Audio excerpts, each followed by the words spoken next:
Hi எல்லாரும் வணக்கம். நாங்கள் மகா சிவராத்திரி முன்னாடி நாள் வந்து யோகிராம் ஆசிரமம் போயிருந்தோம். எதுக்காக அப்படிங்கிறத நான் பின்னாடி கண்டிப்பாக சொல்கிறேன். அதுக்கு முன்னாடி அன்னைக்கு நைட்டு வந்து நாங்கள் டின்னர் வந்து செஞ்சாச்சு. வெறும் வெங்காய தக்காளி போட்டு காஞ்ச மிளகா, கொஞ்சம் கல்லுப்பு, மஞ்சள் தூள், பூண்டெல்லாம் போட்டு சிம்பிளாக டக்குன்னு ஒரு சட்னி. ஸோ கொஞ்சம் தக்காளி வதங்கினோடனே இப்படி மசிச்சு விட்டால் சீக்கிரமாக மசிஞ்சிரும். எந்த கருவேப்பிலை கொத்தமல்லி வந்து நான் தாளிக்கிறதுக்கு பதிலாக இதிலே போட்டுட்டேன். அதுக்கப்புறம் வந்து நம்ம இட்லி ஊற்றும் போது நல்லா தண்ணி கொதித்ததுக்கப்புறம் தான் ஊற்றணும். இன்றைக்கி வந்து நான் குக்கரில் தான் வந்து இட்லி வந்து வேக வச்சுருக்கேன். ஸோ நம்ம குக்கரில் வைக்கும்போது அது வந்து விசில் போடணுன்ற அவசியமே இல்லை. ஸோ அதுக்கப்புறம் ஒரு 10 to 15 மினிட்ஸில் நான் வந்து ஆஃப் பண்ணிடுவேன். தங்க பிள்ளை சைட் கேப்பில் என்ன பண்ணிகிட்ருக்கான்னு போய் பார்த்தா, அங்கே இருந்த கரண்டியெல்லாம் எடுத்துகிட்டு போயிட்டு உட்காந்து கடை கட்டுறேன்னு விளையாடிட்டு இருந்தான்.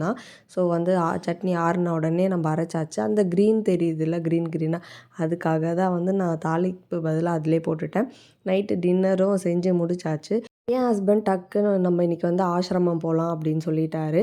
போனால் அங்கே வந்து 1 வீக் வந்து ஆராதனா அப்படின்ட்டு பண்ணிட்டு இருந்தாங்க. ஸோ யோகிராம் அவரோட லைஃப்பில் நடந்த ஒரு சம்பவம் கூட அவங்க வந்து எங்களுக்கெல்லாம் சொல்லிகிட்டு இருந்தாங்க. நாங்கள் ஃபைனல் டே தான் போனோம்.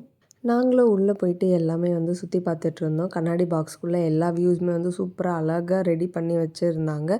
தங்க புள்ள வந்து அழகாக கொஞ்ச நேரம் விளையாடிட்டு இருந்தான். என்னோடய ஹஸ்பண்டும் வந்து கொஞ்சம் தியானம் பண்ணிகிட்டு இருந்தார். நானும் ஃபுல்லாக போய் சுற்றி பார்த்து சாமியெல்லாம் கும்பிட்டு அப்படியே கொஞ்சம் புளியோதரை கொடுத்தாங்க. வெளியில் வந்து உட்காந்து சாப்பிட்டுட்டு அங்கே கொஞ்சம் நேரம் உட்காந்து அவங்க பேசுகிறதெல்லாம் கேட்டுட்டு இருந்தோம். ஃபைனலாக எங்களோட டின்னருமே அங்கவே முடிச்சாச்சு. அப்படியே நாங்களும் வீட்டுக்கு கிளம்பியாச்சு. உங்களுக்கு இந்த வீடியோ பிடிச்சிருக்கோன்னு நினைக்கிறேன். நெக்ஸ்ட் வீடியோவில் பார்க்கலாம். பாய்.